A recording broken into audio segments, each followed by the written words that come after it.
This is the main reason for this video, but I'm also going to throw in these magic wands, which are pretty cool also.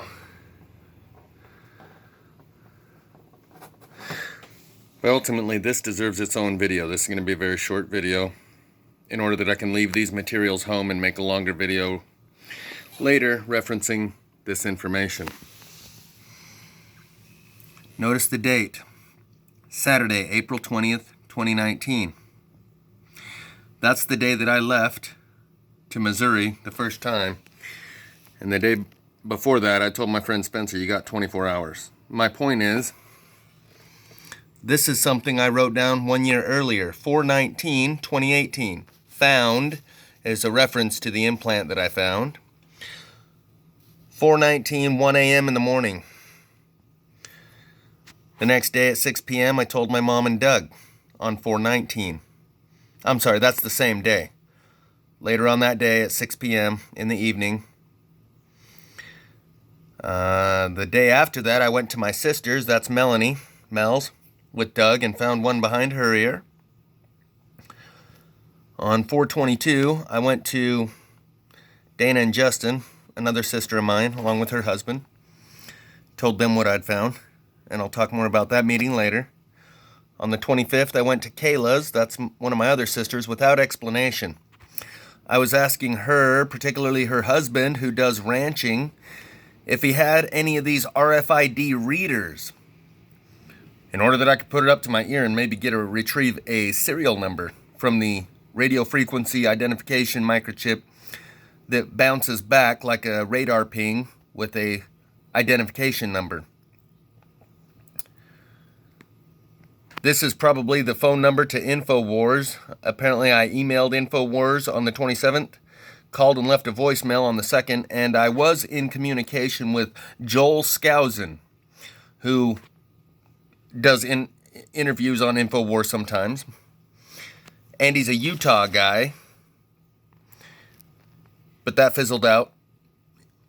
I'll talk about that later. My point is, the 19th, a link in the description will show just a throwaway statement that James True makes offhand, saying the gifts of Baal come around on the 19th. They always come forth or appear or happen or are discovered on the 19th, April 19th. That's the day I went to Missouri, a year after finding my implant on that very day.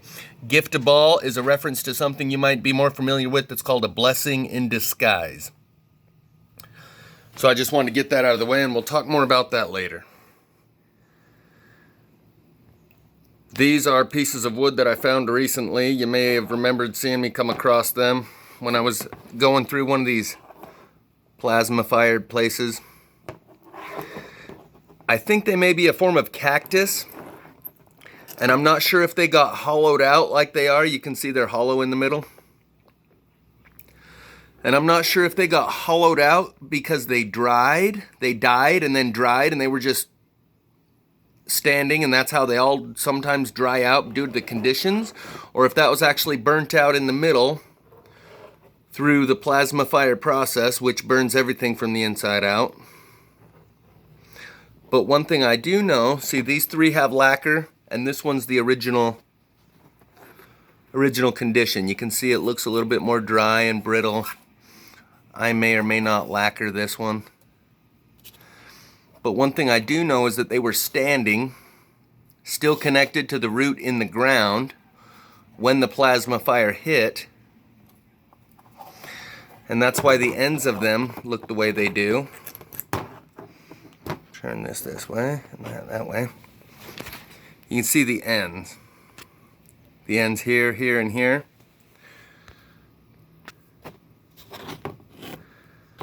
Are just burnt on the end, and it's the effect of the fuse that I explained before. A fuse is a small filament of metal, and the diameter of the fuse, how thick that small piece of metal is that goes through a fuse, determines how much energy, how much electricity it can withstand before it snaps and breaks. And that's what makes the difference between a 10 amp fuse, a 20 amp, a 30 amp, 10 amp, 20 amp, 30 amp. The more amperage it is, the bigger the fuse. in order that it breaks at just the right amount of electricity in order to not overload the electrical system. So what happened with these, I know these were still in the ground and they broke due to the overload of energy going through them. Like on this one, you can even see that like each individual piece, there you go, finally got a good focus. You can see that each individual piece is burnt right at the end. And so each one of these little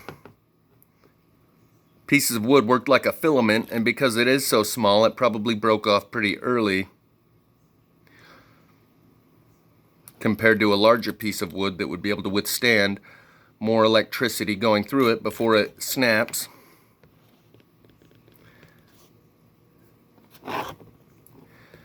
So I just wanted to show you these magic wands. And I think they're probably a type of cactus, and you can tell that this is the end where it kind of comes to an end. Each one of them seems to have a very similar end where it comes to an end, like maybe there was a flower right there on the end. And it doesn't continue with the same structure that's like a scaffolding. That's like the skeleton of the plant. And then in between these skeletal formations was all the meat of the plant. But these do seem to be the end. They must have come to some sort of a head like a flower. And they all bear that same resemblance, like it came to an end right there. So we're going to talk about these gifts of Baal and how when James True said that the gifts of Baal come out on April 19th, my jaw dropped, but in another way I was not surprised. Hold that thought. I'm going to expand on this in much greater detail in an upcoming video.